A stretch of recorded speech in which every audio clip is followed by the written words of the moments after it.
We all love ideas. Ideas is a very hard word for us Dutch to say. We always say ideas or something. I try to practice, but maybe I mix up things. We all love ideas. That is something which brings us together here. And that's also something which makes TED into such a fantastic platform. And if you notice, we exchange new ideas on a very high level frequently.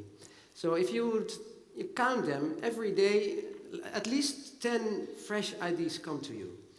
And it's a very inspiring thing. I think even ideas as a phenomena define us as a human species. That maybe if you would compare it to like the rapid tongue of a chameleon, you know, that's his way to survive, or the claws of a tiger. We have ideas. That's what we developed.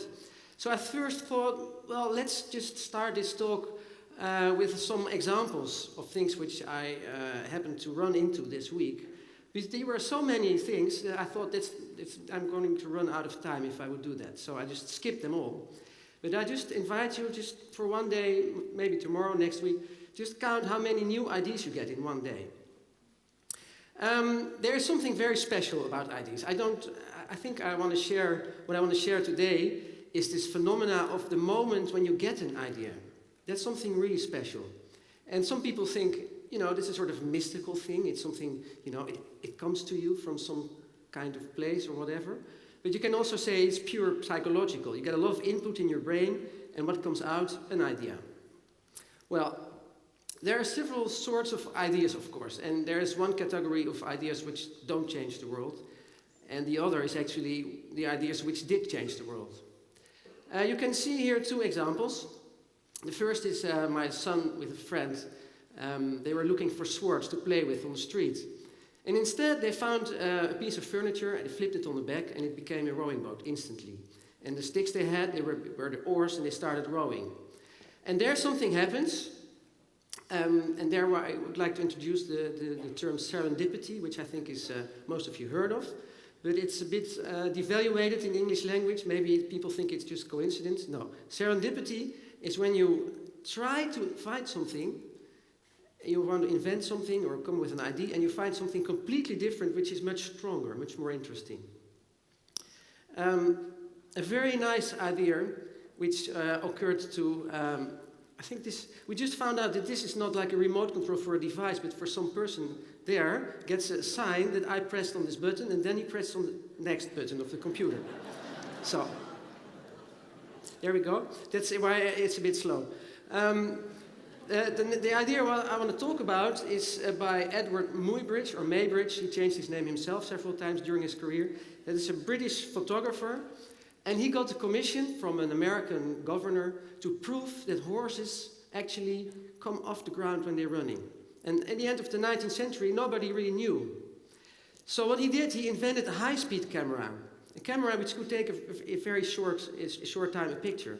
And by doing so, he sort of accidentally invented motion picture. So he thought, if you reconstruct all these images, you can reconstruct movie. And we can reconstruct the movement. And by doing so, he invented the thing which we're actually pretty much influenced by. Everything I'm saying will be documented on film somewhere. It's all due to some magical moment when someone got this brilliant idea. Well, what happens now if you need to come up with an idea? You start brainstorming. For instance, you have to find a nice subject for your thesis, or you have to solve some problems. And then this is actually what's happening. This is from my sketchbook from 10 years ago. This is the pre-laptop time. So actually, if you're on your computer now and you're writing a text, this is actually the same thing happens, but it looks really nice. You know, your Word file, version such and so, but it looks really nice. But this is actually what happens when you're looking for an idea. The thing is that, generally speaking, ideas come on a very different moment than what you would when you actually need them. For instance, like Yehuda, who is in this example, he's grating cheese for a pasta recipe or something.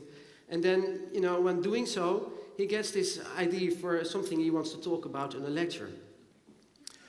So it's a process which you can't control. You know there is a source inside you, but you don't really know on what moments it will really provide you from the ideas which you need. This is an example of a work of art which I made. I'm a sculptor. I'm making sculptures. And I always start with an idea. I don't start with scratch and see what happens. I just start with an idea. In this case, it's actually two objects. It's an old sculpture, two objects who actually changed into one another.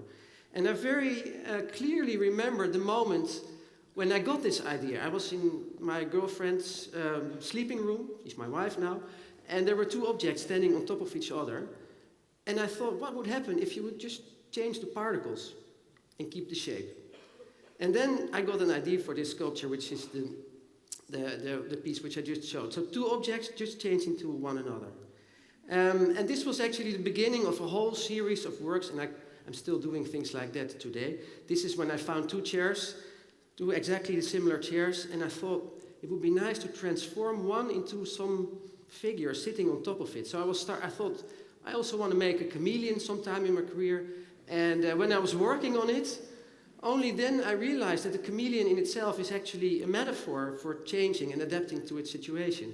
So the animal you see on this chair is actually made from the skin of an identical chair. It all has to do with the serendipity thing, and serendipity is something you can't really do. It's like saying something really poetic. It's not something you can't do. Sometimes it happens that you say something which is really poetic. So what I do every now and then to do a brainstorm, a private brainstorm, to check if my brain is still capable of delivering ideas. Please speed to the next image. And to the one after this, because I'm going to skip this. I do an idea session. An idea session is like a private brainstorm. And it requires a few things, like a piece of paper, a pen, no coffee, no one interrupting, no phones and everything, and just go from 1 till 25. So I realize, as a creative person, I need to do that to train myself and to realize how many different ideas actually live inside you. And I think everybody here in the audience is a source of ideas. Everybody delivers ideas at certain moments.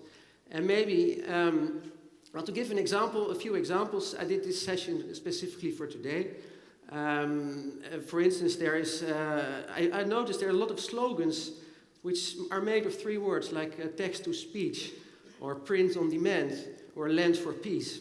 And they imply a very big world, but it's just 3 words. And then I added some other ones, like wish and become, or ask and get. It doesn't mean anything, but it's just a fresh thought. Another idea is actually to develop solar panels similar to trees. Because I thought a tree is like its most effective solar capturing system. And why do we put everything in a flat panel?